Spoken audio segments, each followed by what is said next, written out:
Hello ताई. हा, श्री स्वामी समर्थ. श्री स्वामी समर्थ ताई. बोला बोला. हा हा. तुम्हाला अनुभव शेअर करायचा होता ना? हो, अनुभव म्हणजे मला काही असा देवाचा अनुभव नाही आला. म्हणजे हा, छोटे मोठे आहेत. हा, पण ते उपोषण नंतर काय घडलंय सांगू शकतो मी तुम्हाला. हा, सांगा सांग. तुम्हाला माहिती आहे ना हो हो की ते जून महिन्यामध्ये उपोषण आटोपलं. हो, किती स्ट्रगल केलं तेव्हा.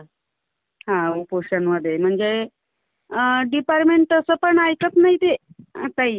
हा, आणि अजिबात कुणाचं ऐकत नाही. आपल्याला उपोषण करू दिलं म्हणजे गुन्हे त्यांचेच होते. हो. एकतर खोटे पंचनामे तयार केले जसेच्या तसे, खोट्या कोणतं सह्या मारल्या. डिपार्टमेंट?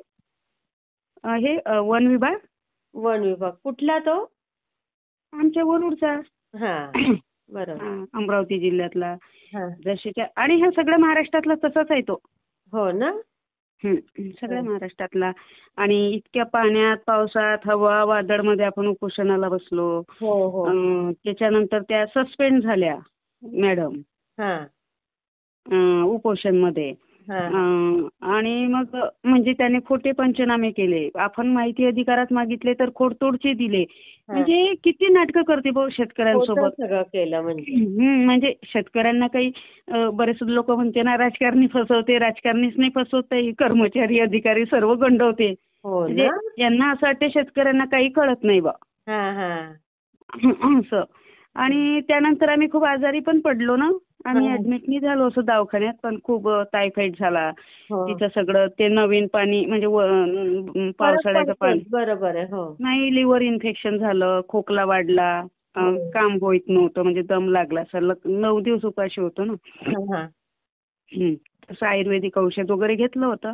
हा, आम्ही परत संत्रा झाड आमचे खूप खाल्ले, तर त्याची केस करायला गेलो. हा. तर तिथं इतकं मोठं षडयंत्र होतं की आल्याबरोबर यांचे रिपोर्ट द्यायचे आता. अय्या. हो. आणि मग आम्ही गेलो. आम्हाला खूप जण म्हणायचे की तुम्ही त्या डिपार्टमेंटला डिचवलं ना, हा हा. तुम्ही उपोषणला बसलो, एक अधिकारी सस्पेंड केली, एक वनपाल, तर तुम्ही बघा तुमचा ते बदला कसा घेणार. कारण असं पोलीस झालं हे सांगितलं का सांगणाऱ्यांनी? बऱ्याच जणांनी. ओ, बघा. जिथं कोणी दिसलं तिथं ते सांगायचे की तुम्ही हुशार राहा जा. अरे बापरे. हो, तुमचा ते बदला घेणार, तुम्हाला असं नाही सोडणार. हा तर मग बरेच लोक सांगायचे आम्हाला. तर आम्ही गेलो दोघी बहिणी हा. आणि ते कागदपत्र वगैरे गेलो. तर एका मॅडमने ते सगळे आमचे व्हिडिओ करायला लागले तिथले. अय्या. आणि अगदी खाली मानेनेच गेलो. हा त्यातल्या एक मॅडम म्हटलं संमतीपत्र पाहिजे. तर मी बाहेर निघाली. हा बाहेर निघून त्या ज्यांच्याकडे चार्ज होता ना त्या ऑफिसचा त्यांना फोन केला. हा आणि त्यांना बोलली की मी आता करत नाही, मी 7 फूट उंच जाडीचं कंपाऊंडच मागतो. हा. हे पत्र पाहिजे, ते पत्र पाहिजे. तर आमचं पीक जेव्हा तुमचे रोही डुकरं खाते त्यावेळेस का तुम्ही म्हणत नाही त्यांना यांचं खाऊ नका बरोबर असं. आहे. हो. असं त्या साहेबांशी मी फोनवर बोलली. हं. आतमध्ये निघून गेली आणि त्यांच्या हातचं मी फाईल घेऊन घेतली की राहू द्या, मला नाही करायचं, हळू. हा आणि त्या मॅडम खूप जोरात बोलल्या. मी नाव नाही सांगणार. हा पण तुम्ही काय आम्हाला ड्युट्या करू देत नाही का, इथे येऊन दबाव टाकता. आता आम्हाला ऑलरेडीच माहिती आहे ना हे तिघं चौघं हे करून राहिले म्हणून. 4 जण होते व्हिडिओ. बर. आपल्याला बोलायचंच नव्हतं ना. आणि कितीतरी लोकांनी आधी समजावून टाकलं होतं की तिथे कधी जाण तर हिशोबात जायचं नाही का. हो, म्हणजे ते केव्हा कशात अडकवतील सांगता येत नाही. सांगता येत नाही. आणि ह्या लोकांना ना म्हणजे नोकरीवाल्यांना एक खूप असते की आम्ही खूप शिकलो आहोत, आमच्याजवळ पॉवर आहे, आम्ही कुणाला कसंही अडकवू शकतो, गंडवू हा शकतो हा असं. हा. खुर्चीचा त्यांचं ते अधिकार. त्यांना ते अधिकार वरून घेऊन आले आहेत ते देवाकडून, माहित नाही बाबा. आणि मग एक होती तिथे बऱ्याच वर्षापासून काम करणारी. त्या मॅडमला विचारले यांचं नाव काय आहे. आणि जी मॅडम मला बोलली ती चांगल्या पदावर होती म्हणजे वनपाल. पण मला तिच्या असं बिहेवियर वरून एकंदरीत वाटायचं की डेली वेजेस मध्ये वगैरे ठेवलेली आहे आणि बत्तमीज टाईप आहे बा. हा हा. म्हणजे काहीतरी खोटेपणा करणार आहे. बत्तमीज टाईप अशी वाटत होती ती. बिलकुल अशी ऑफिशियली वाटत नव्हती लेडीज आहे म्हणून. आणि मग अच्छा. काय नाव तिने स्वतःच सांगितलं माझं नाव ना हे हे आहे. आता मी तुम्हाला नाही सांगणार ते. हा हा. हे हे आहे. आणि ती लोक आम्ही निघून आलो. बाहेरचे ते क्लर्क होते, काय झालं बाई, म्हटलं आता नाही देत दादा, आम्ही घाबरलोय बाबा. हा. पाणी पेलो आणि आम्ही तिथून निघून आलो. तर माझ्या गावचा पण एक पोरगा वनरक्षक आहे तिथे, तो आला, तो हसलाय, थोडंसं स्माईल केलं, आम्ही केलं. ते बाहेरपर्यंत आमच्या मागे असे व्हिडिओ घेत आल्या त्या आणि रिपोर्टही दिला लगेच की यांनी आल्या आरडाओरडा केला 12-13 जण होते ऑफिसमध्ये नावही टाकले. हा आणि लगेच फोन केला त्यांनी अधिकाऱ्यांना. ते अधिकारी जे होते ते 2 ठिकाणचे चार्ज सांभाळत होते आणि त्या अधिकाऱ्यांनी लगेच जे मदत केली ना ज्यांनी म्हणजे सपोर्ट केला उपोषणात त्यांना फोन केला एकांना. आणि त्या भाऊचा मला आला काय झालं म्हटलं काही नाही दादा नाही तुम्ही ते एक बाचाबाची करून आली. मग मी सहज बोलली तुम्ही आमच्या बाजूचे आहे की त्यांच्या बाजूचे आहे. उपोषणाचा सपोर्ट आम्हाला दिला ना आमच्या याने नाव मोठं करून घेतलं आणि आता नाही असं नाही होत तसं नाही होत असं असते तसं असते. मी ठेवून दिला त्यांचा मी काही हे केलं नाही. रिपोर्ट दिला मग मला समजलं. मग मी म्हटलं की आम्ही काही बोललोच नाही त्यांचे व्हिडिओ आहे बघा तुम्ही त्या व्हिडिओमध्ये. मग तुम्ही तिथे व्हिडिओ म्हणजे तुम्ही व्हिडिओ हे काय ठेवत नाही बा म्हणजे काय म्हणतो त्याला कॅमेरे वगैरे का लावले नाही. त्यानंतर तिथे कॅमेरे लावून घेतले आणि मग तिने रिपोर्ट दिला तर मला कॉपी द्या मला कॉपी दिली घरी आणून असं. आणि मग मी अर्ज द्यायला गेले जे 36 जिल्ह्याचं ऑफिस आहे नागपूरला तिथं दिले अमरावतीला दिले की यांनी आम्हाला फसवण्याचा संपवण्याचा कट केलाय म्हणून. आणि मग त्या अर्जावर हे आलं की तुम्ही या त्याच ऑफिसला या परत. मी लिहून द्यायची मी त्या ऑफिसला नाही चौकशीसाठी SF येणार बा की मला तिथे भीती वाटते एक वेळा रिपोर्ट दिला ना परत कसं जायचं. आम्ही शेतकरी पोरी ना साध्या सरळ तुम्ही रिपोर्ट द्याल तर शेतकरी कशाला येईल तुमच्याकडे. आणि मग परत तिकडून पत्र यायचं आम्ही तुमची हे घेतो तिथे कॅमेरे बसवले आम्ही परत सांगायचं तरी कॅमेरे एडिट होते ना. तुम्ही आमचंच काही दाखवणार ना तुमचं सर एडिट करणार. मग आमच्या गावामध्ये लाकडाचा डेपो आहे. सागाच्या लाकडाचा. मग तिथं या मग मी परत दिलं तिथं येतो पण व्हिडिओग्राफी आहे ना. मग तिथे व्हिडिओग्राफी आणली त्यांनी 13 जुलै की 13 ऑगस्ट असे काही होतं ते. आणि तिथे आम्ही व्हिडिओग्राफीमध्ये गेलो. ताई आम्ही तुम्हाला सांगतो 5 घंटे उभं होतो आम्ही त्या अधिकाऱ्यांसमोर. एक RFO एक SF आम्ही बसलो नाही कारण त्यांचं काय खुर्चीला काही चिटकून लावावं जेव्हा आपल्याला त्यांनी उपोषणावर बसवलं. परत त्यांची कोणी कर्मचारी आपले रिपोर्ट देते बाई बसवली रिपोर्ट द्यायसाठी त्यांनी. तर ते खुर्चीला काही चिपकोण म्हणतील की यांनी 2 खुर्च्यावर बसल्या काय नाही ते आडं लावेल म्हणून आम्ही काही पण. आणि काय यांना यांचे कसे वरिष्ठ बॉस पण यांचं ऐकतात ना ताई. आणि बाकी तर डिपार्टमेंट पण त्यांना सपोर्ट करते सगळे नोकरीवाले भाऊ भाऊ असते. मग आम्ही एका कोपऱ्यात दोघी बहिणी उभं व्हिडिओग्राफी आणली ते बसा म्हणाले ते SF जवळ तुम्हाला सांगतो 6 ते 7 वेळा बसा. मी म्हटलं नाही बसा तुम्ही एक वेळा उपोषणाला बसवलं ना आता मग तुमच्यासमोर आयुष्यात बसणार नाही आम्ही. आयुष्यात नाही बसणार तर उभंच होतो. मग असं करता करता 5 घंटे चालली ते व्हिडिओग्राफीमध्ये चौकशी. ती म्हणली असंच बोलल्या ह्या. मग ते SFने तिला घेतलं की काय शिवी दिली ती काय बोलली शिवीगाडी करते. आम्हाला समजत नाही का की सरकारी कर्मचाऱ्यांना शिवीगाडी द्यायची नसते आम्ही अडाणी बसलो आहोत काय. बरोबर आम्ही काही धोत्रावर शर्टिंग करणारे लोक आहोत का की आम्हाला अजिबात काही कळत नाही. आम्ही अशा पद्धतीचं केलं की एकदम रानटी आहेत. आम्ही पण शिकून सवरून आहेत बाबा उगाच आमचं बरोबर नव्हतं आमच्या घरात संघर्ष होता म्हणून आम्ही त्या पदावर गेलो नाही. आम्ही नोकरीवर असतो तर मोठमोठ्याला असे आमच्यासारखे जेव्हा नोकरीवर आल्या असत्या मुली बाया मुलं तर असे अन्याय पण कुणावर झाले नसते. तर मग ती खोटं नाटक सांगायला लागली बरंच खूप. तर तेव्हा ती समजायला आलं त्यांच्या की ही गिल्टी आहे बा. एक वनपाल तर एका नर्सरीमध्ये जाऊन त्या पोरी एवढ्या नालायक बदमाश नको तो बोलत होता म्हणते.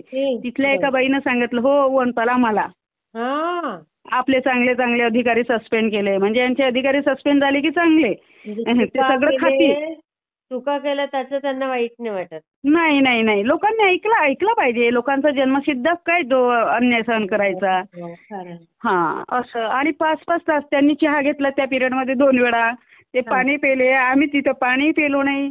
आणि तुम्हाला सांगतो इतकी तहान लागली होती म्हणजे अक्षरशः इतकी तहान लागली होती की त्या ऑफिसवर टीना आहे आणि खूप पाऊस येत होता धो. आणि मला शेवटच्या क्षणाला असं लागलं की जाऊन बॉटलमध्ये त्या टीनावरून पडणारी धार पकडून पाणी पिऊ. म्हणजे शेवटी मला एक सहन होत नव्हती पण मंगला म्हणाली गब्बस आता संपण थोड्या वेळानं संपण. रात्री 8:30 वाजेपर्यंत त्या ऑफिसला होतो आम्ही. पाऊस होता. बापरे, काय ग 3:30 वाजतापासून. हा. आणि शेतही माझं अशा ठिकाणी आहे ना ताई की जवळजवळ 8 ते 9 किलोमीटर लांब आहे. 3 नाले आम्ही ओलांडून जातो. ते नाल्यामध्ये कंबर पाणी असते. मला ते व्हिडिओ पाठव तुमच्या त्या नाल्याचे, तुम्ही जातात ते. हो टाकेल तुम्हाला. आणि तिथे काम करून आलो, फवारा मारून आलो, घरी कामं असतात आणि मग घरी सगळं म्हणजे आपल्या घरी धुणं भांड्यापासून स्वयंपाक पूजापासून सगळं काम आपण करतो ना, आपल्या घरी कोणी नाही ना दुसरं. आणि हे सगळं करून शेतात जाणं, परत तिथून येऊन तिथं आणि 5-5.5 घंटे आम्ही उभो. आणि ते म्हणाले की म्हणजे आणि त्यात ती बाई आमचं सांगायची एक तिने असं सांगितलं की भांडण केलं, यांनी शिवीगाळी केली. मग मंगला काय बोलली की आपल्या गावचा तो बाडू आहे ना, तो आला आणि लगेच आपल्याशी हसला होता, म्हणजे वनरक्षक त्यांच्याच डिपार्टमेंटचा. आता त्या पोराचा मला नाव नेहमी येत नाही, मग आम्ही त्याला बाडू म्हणतो. हे त्यांनाही माहिती आहे आणि तो वयाला लहान आहेत ना आमच्यापेक्षा, म्हणून आम्ही त्याला बाडू म्हणतो. तर मग मी त्याला लगेच फोन केला, का रे बाळा म्हटलं, तू जेव्हा आला आणि तू आमच्याशी हसलं त्या दिवशी, म्हणे हो ताई काय झालं म्हटलं, तुला असं आम्ही दिसलो का की कुठल्या मूडमध्ये भांडण वगैरे करायचे? नाही ताई, फार शांत होत्या तुम्ही. म्हणजे लगेच तिचं क्लिअर झालं ते. म्हणजे काहून ताई काय झालं म्हटलं, नक्की नंतर कळेल बेटा तुला, पण आता माझ्यासाठी एवढंच ठीक आहे. असं. आणि म्हणजे शेतकऱ्यांचे रिपोर्ट देता म्हणजे काय, कोण धजावणार ना तुम्ही अन्याय केल्यावर. बरोबर. आणि मग ते अपुरी राहिली. त्यानंतर होते म्हणे चौकशी. मग त्या सरांची जे IFS होते ACF, त्यांची बदली झाली दुसरीकडे. IFS होते ना ते, काही दिवस करावं लागते त्यांना म्हणजे. आणि पण ते आल्याबरोबर असे नमस्कार वगैरे घ्यायचे. त्यानंतर दुसरे ACF आले, ते MPSC थ्रू होते. MPSC थ्रू RFO राहिले. 6-7 वर्षानंतर ACF झाले. आणि ते ऍटिट्यूड फार होता. आल्या असे आम्हाला म्हणते बसा. म्हटलं नाही बसत. अहो तुमच्यासाठी खुर्ची आहे, तुम्हाला माहिती आहे का, अर्धा पाऊण तास नाही चालत. चौकशी खूप तास चालते. म्हटलं माहिती आहे, मागच्या वेळेला 5.5 तास उभं होतो. बरं म्हणे बसायचं नाही का, म्हटलं नाही. उचला म्हणे, त्यांच्या नोकरांना उचला त्या खुर्च्या. उचलल्या. आणि ती बाजूनं काही त्यांची कर्मचाऱ्यांची घेत होती. सुरुवातीला त्यांनी व्हिडिओग्राफीने आणली. आम्हाला समजलं की तो माणूस ज्या पद्धतचं अकड बिकड दिसली. हे बघा, शेतकरी माणसाला तुम्ही मास्तरी नाही, तुम्ही मास्तर आहे, तुम्ही मोठा अधिकारी, काही घेणं नाही त्यांचं तुमचं. कारण तुमची काही कमाई तो माणूस खात नाही. अगदी बरोबर. तो माणूस आहे ना, रात्रन दिवस कष्ट करतोय. आणि तो त्याच्या कमाईचं खातो, त्यामध्ये त्याला लॉस असतो. त्याची कमाईच किती असते शेतावर, आपलं कसं तरी उदरनिर्वाह कमावतो.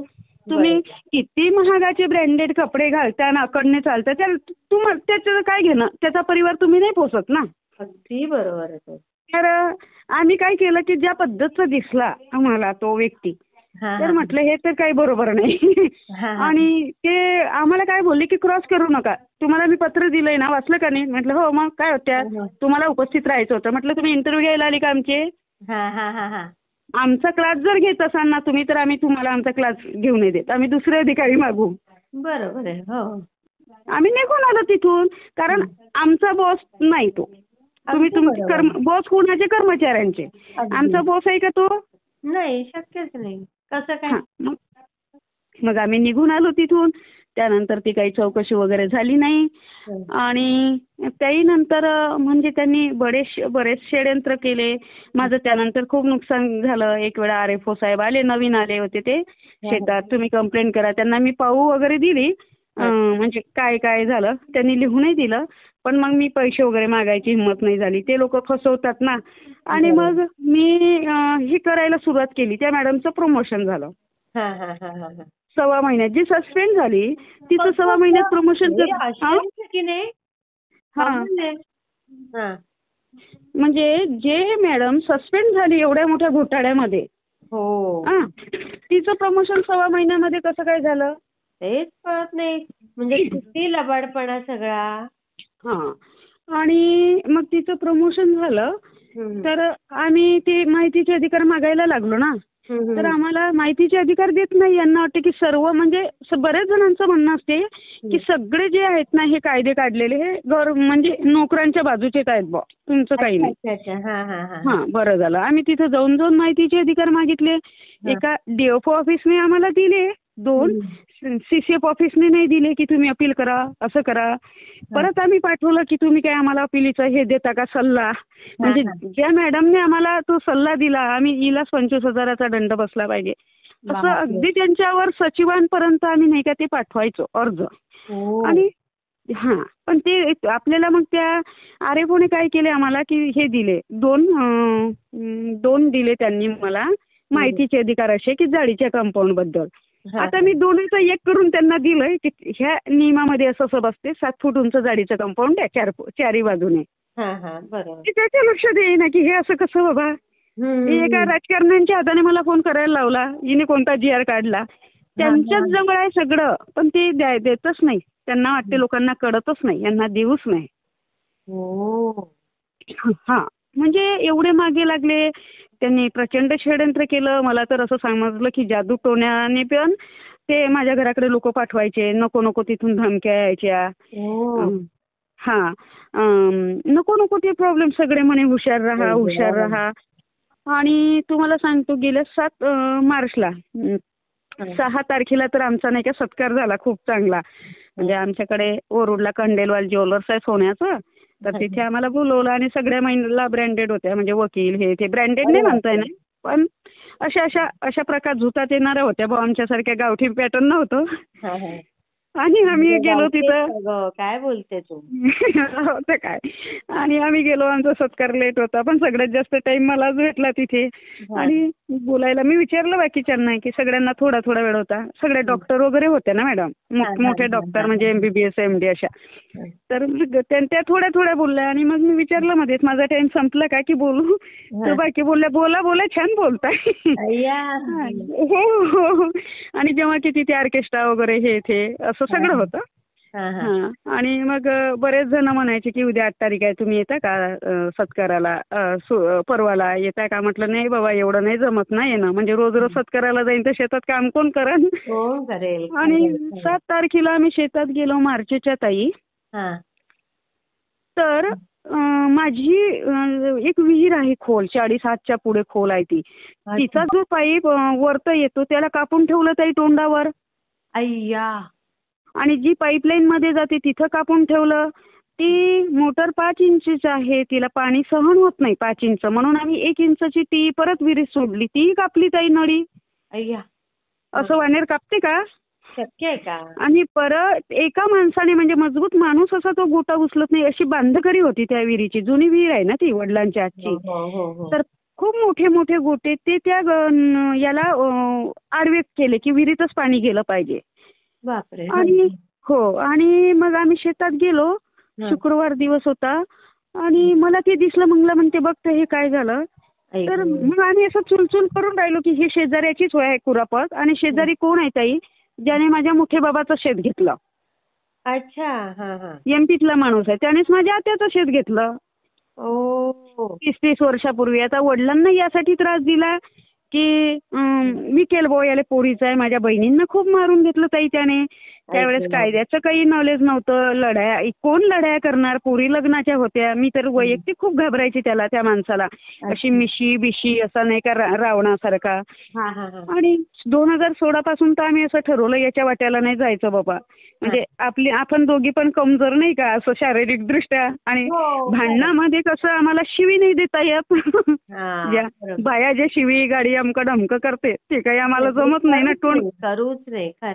कोण करणार. तर मग म्हटलं आपण याच्या नादी नाही लागू. तोच वर्षातून 1-2 रिपोर्ट द्यायचे.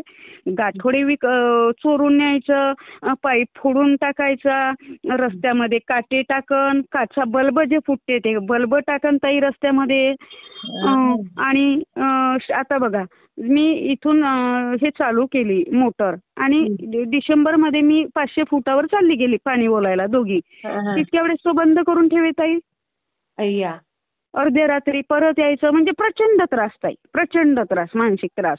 एकतर तिथे 3-3 नाले, तिथे काही लोक दारूचे अड्डे आहेत, जनावर आहेत. म्हणजे वाघ आहे ताई, अस्वल आहे आमच्या जंगलामध्ये. म्हणजे 5-5, 6-6 वाघ आहेत मोठे पट्टेवाले.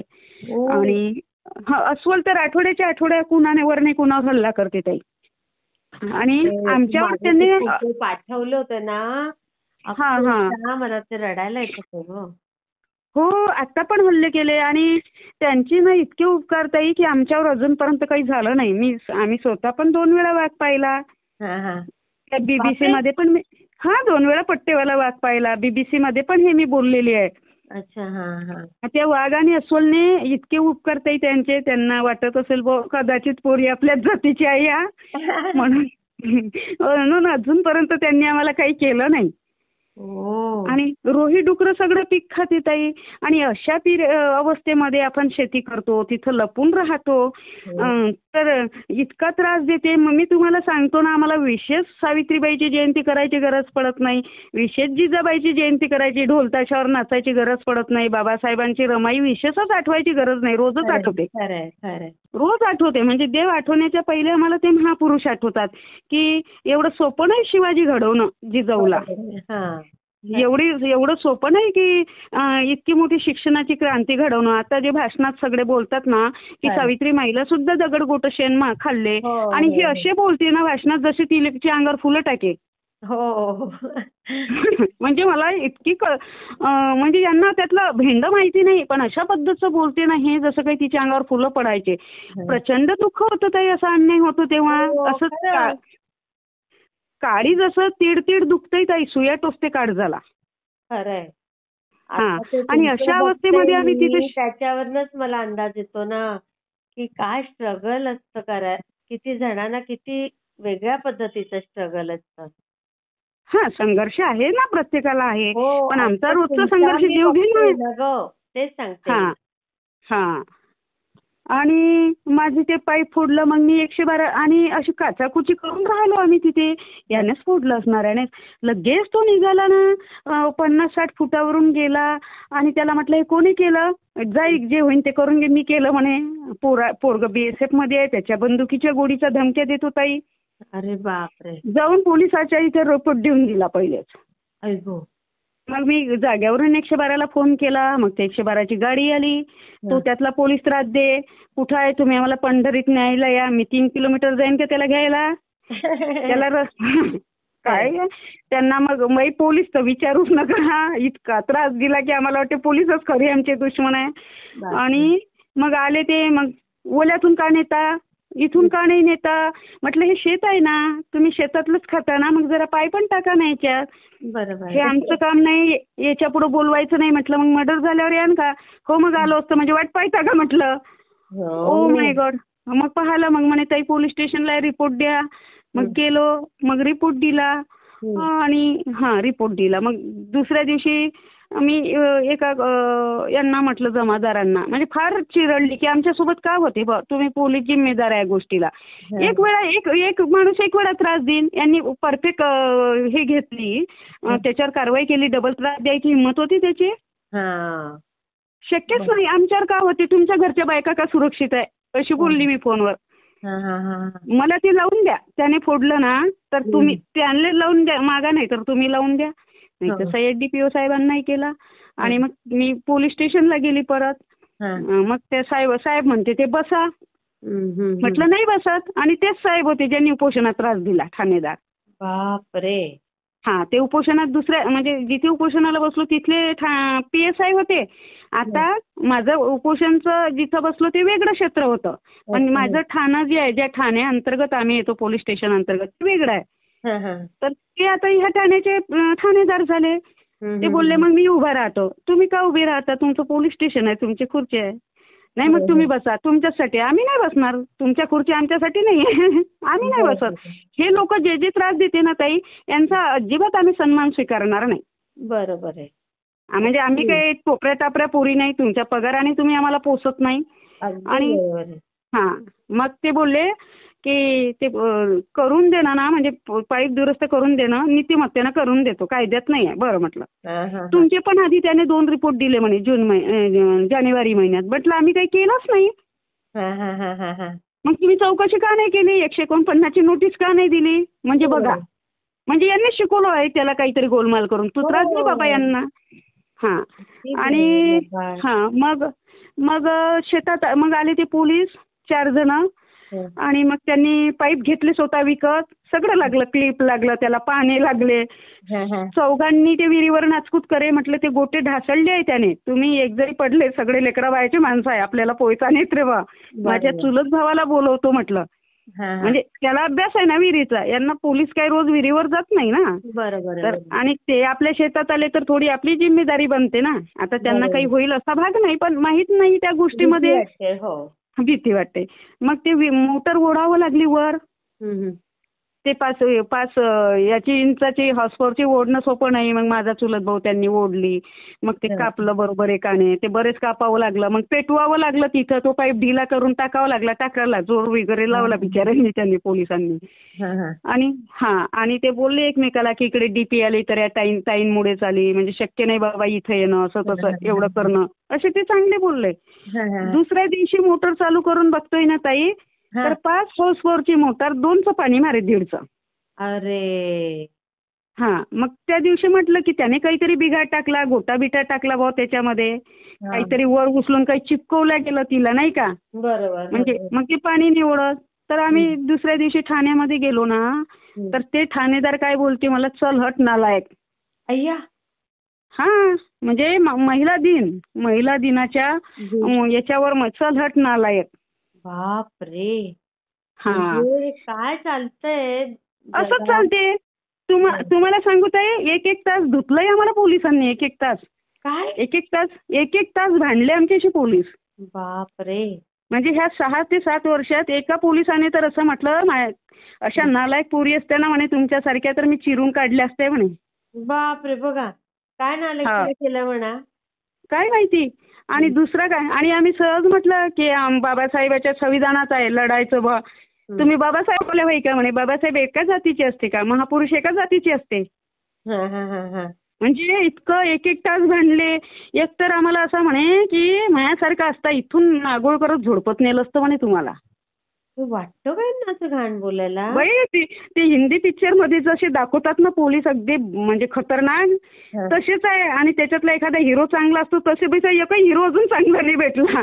खूप खतरनाक. पोलिसांनी प्रचंड त्रास दिला मला. आतापर्यंत कधीतरी वाटते ना ताई की इतका त्रास आपण का सहन करतो, फुकट जगतोय. एखादीनं मरायचं व दोघींना व्हिडिओ व्हायरलच करायचा पोलिसांच्या नावाचा. असं बिलकुल काही करायचं नाही. पण मग काय. कठीण आहे तुमचं खरंच जीवन. पण अजून काय वाटतं ना ताई की यांना तरी ड्युट्या भेटेल, यांचं काय जाईल, आपला सराप लागेल यांच्या परिवाराला. आणि हे श्राप वगैरे लागते, फालतू बदला घेऊ ना, भूत बनू नये आपण. हो.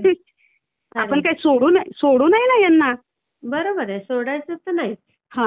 आणि त्याच्या दुसऱ्या दिवशी त्यांना वाटलं असेल एसपी कडे वगैरे जाईल, तर आम्ही दोघी बहिणी तर गेलोच. पण त्यांनी माझ्या दुश्मनाला आणि त्याच्या बायकोला, एक लीडर आहे बीजेपीची लीडर आणि लीडर पती पत्नी दोघं एसपी जवळ पालकमंत्र्याचा पीए घेऊन गेले. अय्या! आमच्याबद्दल वाईट बोलले. उपोषण करतो, यांचा गावाला त्रास आहे. गावाला त्रास असताना गावातले 3 सत्कार भेटले मला. मग ज्या जातीचा जात आम्ही सांगत नाही, पण ज्या जातीचा लीडर गेला तो बीजेपीचा, दोघं पती पत्नी, त्याच जातीचा सरपंच आहे माझ्या गावचा. त्या सरपंचाने सत्कार केला. आता काय बोलायचं. आणि तरी इतकं चांगलं असल्यावरही माहितीये का, एसपी पाशी जाऊन हे लोक काही सांगतात. आणि हे पोलीस वर्ग बरोबर शिकवते की कसं बोलायचं. आम्ही स्वतः किती वरपर्यंत कंप्लेंट करतो ना ताई, यांचं चॅलेंज असते, तुम्ही किती वरवरी करा, आम्ही आमच्या सोयीनं उत्तरं देतो. हे यांच्या सोयीनं वरिष्ठांना उत्तर देते, आपल्याला बदनाम करण्यात कसर ठेवत नाही. हो खरंय. आणि तिथे आमच्या समोर गेले, पालकमंत्र्याचा पीए घेऊन गेले, ते भेटून आले. नंतर आम्ही गेलो. आम्हाला सांगते मी तुमचा वेल विषर आहे, तुमच्याबद्दल अशी कंप्लेंट आहे, ते लोकांना उपोषणाला बसणार आहे. म्हटलं बसू द्या. बीजेपीचा माणूस जर आमच्यासाठी उपोषणाला बसणार तर आम्ही किती मोठं असणार. पेपरलाही दिलं, 1-2 पेपरला दिलं त्यांनी तसं. आणि दुसरं आता आम्ही तिथून अमरावतीवरून आलो ना एसपी कडून, 10:30-11 वाजले. मला सकाळी 7 वाजता दुसऱ्या दिवशी अमेरिकेतून फोन आला. अरे बापरे. अमेरिकेतून फोन कोणा काकाचा आला, ज्यांनी एक कार्यक्रम होता आणि तिथे मोठा सत्कार भेटला होता संस्थेचा, शिक्षण संस्थेचा. आणि फार मोठा. आणि तिथे एक मोठे अध्यक्ष बोलावले होते, ते मिलिटरी मधले होते, कर्नल. तर त्यांनी माझं बोलणं वगैरे पाहून असं नंतर बोलले की म्हणजे ऐश्वर्या काय बरोबरी करणार बा सुशिलाची. अच्छा. हा हा. हाँ आणि सुशीला तू तो दुर्गा है यार तेरे तो चरण छुए तो कम है असं बोलायचं. असे बोलले ते. आणि ये तू तुझ्या पायामध्ये गुलदस्ता ठेवला माझ्या पायामध्ये त्यांनी. हो. आणि तो गुलदस्ता त्यांच्या हातामध्ये रेशीमचे महासंचालक जे होते महाराष्ट्राचे त्यांनी दिला. बघा. यांनी माझ्या पायात ठेवला. आणि त्या व्यक्तीचा मला फोन आल्यावर सहज बोला ना काका सकाळी सकाळी 7 वाजले जेमतेम झोपेतून उठली म्हणजे ब्रश पण केला नव्हता. हा हा हा. आणि बोलले मला किती वाजले तिथले. आता आमच्याकडे 8:30 वाजले रात्री तुझ्याकडे किती वाजले म्हटलं 7 वाजले.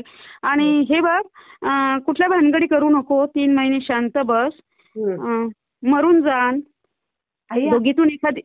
दोघीतून एखादी मेली तर मीडिया किती दिवस चालवणार. अय्या. हा आणि कृष्ण पण मरताना एकटा होता महात्मा गांधी पण मरताना एकटे होते.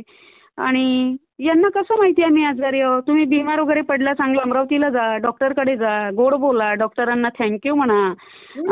1000 2000 4000 5000 लावले तर मला वाटलं पुढं लागलेत तर मी देईल असं म्हणणार बा ते तर लावून टाका. बापरे. आणि 15 मिनिटं मला झप झप झप झप झपलं 3 महिने शांत बसा. तुम्ही म्हणता कायदा आहे कॉन्स्टिट्यूशन आहे संविधान आहे काही नाही आहे 5% लोक आपल्यासारखे चांगले आहे. काय बोलले मग अजून. आणि तू नेहमी म्हणते म्हणजे त्यांना हे कसं माहिती मी सहज म्हणतो ना धमकी देताना म्हणजे बऱ्याच जणांना आमच्या परिस्थितीचा अंदाज आहे आर्थिक परिस्थितीचा ह्या किती दिवस लढण. तर मी म्हणतो ना मी भीक मागेल पर लढण. तर हे त्यांच्यापर्यंत कसं पोहोचलं की भिकही देत नाही बरं टाईमवर कोणी. हो ना खरंय. ती म्हणते असे मला भिकही देत नाही बरं टाईमवर कोणी. बाकीच्या बहिणी असे बोलले. हा बाकीच्या बहिणी त्यांच्या त्यांच्या घरी आहे त्यांना सुखानं राहू द्यावं त्यांना ये म्हणावं कधी आल्या तर आणि तुम्ही मस्त करून खा. आणि असे ते 15 मिनिटं बोलल्यावर माझं डोकं चिकरावलं. म्हटलं काही मूर्ख माणूस आहे हा. स्वतःला कर्नल समजतो त्याला एवढा मोठा पुरस्कार भेटलाय आणि किती लाचार. मी रेकॉर्डिंग केली असती त्याची. आणि मला म्हणाला की माझा मुलगा म्हणतोय की कोण सुशीला. तर मी बोललोय की मी तिच्यावर व्हिडिओ बोललो आणि तो व्हिडिओ व्हायरल झाला त्या सुशीला आणि त्या दुर्गा म्हणून त्या दुर्गा म्हणून सेव आहे. आणि नंतर बोलले की मला वाटत नाही तू माझं ऐकशील तू फार जिद्दी आहे. बघा असे बोलले ते. आणि मग मी त्यांना फोन केला. त्यांच्या वयाचे एक दुसरे काका होते त्याच कार्यक्रममध्ये होते आणि जरा हुशार होते नोकरीवर. त्यांना फोन केला मी की काका मला कर्नल काका असे बोलले त्यांचा काय रोल आमच्या आयुष्यामध्ये. 2 मिनिट 20 मिनिटं ते बोलले त्याच्याने काही मला शिंग फुटले नाही. आणि ते आज मला असे तडतड बोलले त्यांनी काही रुपये लावले का मला भेट दिली मला मदत केली का. आणि आज असे का बोलले. त्यांच्या लाईनवर कुणीतरी होतं कुणीतरी त्यांना बोलायला लावलं. तर ते बोलले बाई की तो व्हिडिओ त्याच्यामुळे नाही फेमस झाला तो तुमचे गुण त्या लेवलचे आहे आणि तसा बोलला म्हणून फेमस झाला. यावेळेस तर त्यांना कोणी विचारलं नाही. ते तुम्ही ऑलरेडी आहात आणि मी बघतोय म्हणाले म्हणजे त्या संस्थेच्या अध्यक्षांना फोन करतोय आणि केला त्यांनी फोन. आणि त्या संस्थेच्या अध्यक्षांनी सांगितलं की ह्या पोरी जे करते ना अगदी फार घोटाळे बाहेर निघणार म्हणून यांना दाबवण्यात येत आहे. बरोबर. हा म्हणजे ह्या जे कर्ज पाणी करते त्याच्यामुळे फार घोटाळे निघणार आहे. म्हणजे एका आरएफओचं प्रमोशन कसं झालं सस्पेंड झाल्यावर सीसीएफनं तिची चौकशी काय केली ती सीसीएफ ऑफिसनं काय अहवाल दिला मंत्रालयातल्यांनी तिच्या सही कशी काय मारली का त्यांना माहित नाही. ही सस्पेंड आहे 2 पोरीच्या उपोषणामध्ये. बरोबर. हा तर म्हणून असं ते मला सांगे. आणि असं जीवाची धमकी इकडून धमकी फार जो दिसन तो धमकी की तुम्ही नाही राहत जास्त दिवस. फार घाबरला जीव त्याच्यामध्ये. पुण्यातला सत्कार आणला अशा परिस्थितीमध्ये तिकडून आली तर परत धमक्या की एक काका ज्यांना फार लोक नाही विचारायचे पण आमच्या उपोषणामध्ये आम्ही व्हॅल्यू दिल्यावर अधिकारी सर्व त्यांना काका काका करायला लागले. ते मला म्हणते तुम्ही पोलीस स्टेशनला जाऊन काही राडा घातला का. अरे बापरे. पोलीस राडा घालू देते का. पोलीस राडा घालू देते कशाला घालू देतील. आणि ते काय म्हणाले मग मुंबईमध्ये अशी पद्धत आहे की गुंड्यांच्याच हाताने गुंड्यांना मारते पोलीसवाले असं करते. म्हटलं काय म्हणायचं काय तुम्हाला. तर गुंड्यांच्या कसं सांगू म्हणे म्हणजे तुम्हाला दुश्मनाच्या हाताने खतम करेल बाप रे. अरे मग माझी झल्लावली ताई. म्हटलं कधी करते. पाठवा तयार आहे. हा हा करा. हा हा आणि आज आम्ही जर जाऊ दोघी बहिणी तर ही आज तुमच्या घरापर्यंत यायला वेळ नाही लागणार. हे अधिकारी कर्मचारी काय अमृत पिऊन आले काय? यांच्या बायका पोरांवर तो अन्याय नाही होणार. बरोबर आहे. खरंय कर्म चुकत नाही कोणाला. मी स्वतः माझ्या डोळ्यांनी पाहिलेलं आहे की किती जणांवर अन्याय झालेला आहे म्हणून. खरंय खरंय खरंय. ज्यांनी जसं केलं ना त्यांच्या मुलांवरती तसंच झालं. मी माझ्या केसमध्येही पाहिलं. जो चाकू घेऊन आला ना त्याचा मुलगा 3 महिन्यात ऑनस्पॉट झाला. हो जो चाकू घेऊन मारायला आला त्याने शेत पण विकलं. सुपारी घेऊन चाकू घेऊन मारायला आला तो. बापरे. हा आम्ही स्वतः पाहिला की किती जणांनी कर्म करा म्हटलं कोणी काय करताय तर.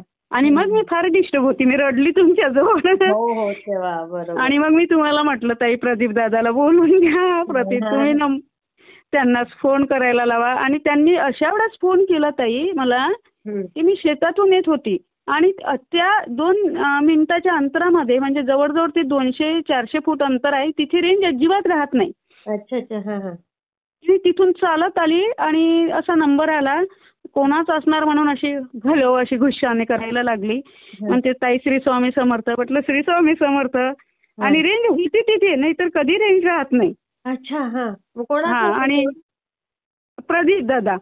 काय म्हणते. हो हो. अरे वा. मग म्हटलं दादा कोण म्हणते. प्रदीप दादा बोलते. म्हटलं ते खरोखरचे प्रदीप दादा बोलताय तुम्ही. मी सुशीला बोलते दादा. तुम्ही माझ्याशी बोलले 2 वेळा. सुनताताईने हो काय झालं ताई बघा. मग मी सांगितलं की दादा अशी परिस्थिती आहे मारायच्या धमक्या देत आहे. दादा काय बोलले सर मला सांगा. ओ दादा मग काय बोलले मला. तुम्ही कोण आहे माहितीये का तुम्हाला. म्हटलं कोण आहे. तुमचा बाप ब्रह्मांडाचा नायक आहे. त्यांच्या लेकी आहात तुम्ही. तुम्हाला कोण काय करणार आहे. वा. हा कोण. हा आणि तुम्हाला कोण काय करणार आहे. तुमचे कर्म चांगले आहेत ना ताई. तुमच्या डोक्यावर जेवढे केस आहे तेवढे जरी तुमचे दुश्मन असतील तर तुमचं कोणी काही करणार नाही. अरे वा. हा घाबरू नका. आपला बाप आपल्या पाठीशी आहे. अरे वा. असे बोलले ताई. आणि मग तेव्हापासून आम्ही दुःख विसरून गेलो. म्हणजे दादाने काय केलं. दादा तेवढेच बोलले. किती बघा ऐकून. आणि मग ओ माय गॉड म्हटलं. आणि असं म्हणजे त्या दिवसापासून थोडं अरे नाही एक मॉरल सपोर्ट असतो ना तो. मग बरोबर आहे. हा आता काही होणार नाही आपल्याला. नाही तर मीडिया किती दिवस चालवणार. म्हणजे हे काय कुणाचे खून करणार. हो खरंय. आणि आम्ही यांच्या घरी खायला जातो का तुम्हाला सांगतो ताई. 6 वर्षामध्ये 2019 पासून मला आठवत नाही कुठल्या माळी समाजामध्ये आम्ही लग्नात गेलो असेल. हो ना. गावात मोठमोठे महाप्रसाद होते तिथेही जात नाही आम्ही. बरोबर. कुणाचं दान घेत नाही कुणाचं. हा आणि अशा पोरींना तुम्ही का त्रास देता बा. बरोबर आहे. हो. हा आणि हे इतके भरणार ना म्हणजे हे पोलीस बिलीस ना इतके श्राप लागणार यांना. हे सुटणार नाही आमच्या श्रापातून. यांचा परिवार सुटणार नाही. खरंय खरंय. प्रचंड श्राप देतोय ताई यांना. आणि इतकं डिस्टर्ब झालं होतं. बरोबर आहे. खूप म्हणजे खूप त्रास झाला. खूप डिस्टर्ब झालं. पण मला तेवढ्या प्रदीप दादांच्या तेवढ्या बोलण्याने ते काय ते 2 मिनिटं 2.5 मिनिटं बोलले होते. आम्ही क्लिअर होऊन गेलो. मी तुला फोन केला. मला फोन करून सांगते तुम्ही कोण आहे तुम्हाला. हा की तुम्हाला माहिती आहे तुम्ही कोण आहे तर तुम्ही म्हणजे ब्रह्मांडाच्या नायकाच्या लेकी आहात म्हणे. हा बघ म्हणजे करते बेटा. 10:30 झाले. हो हो ताई. श्री स्वामी ताई. सगळं आमची पण आमच्या आयुष्यासाठी आमच्या जीवनासाठी आमच्या यशस्वीसाठी प्रार्थना. मी करतेच प्रार्थना. चल.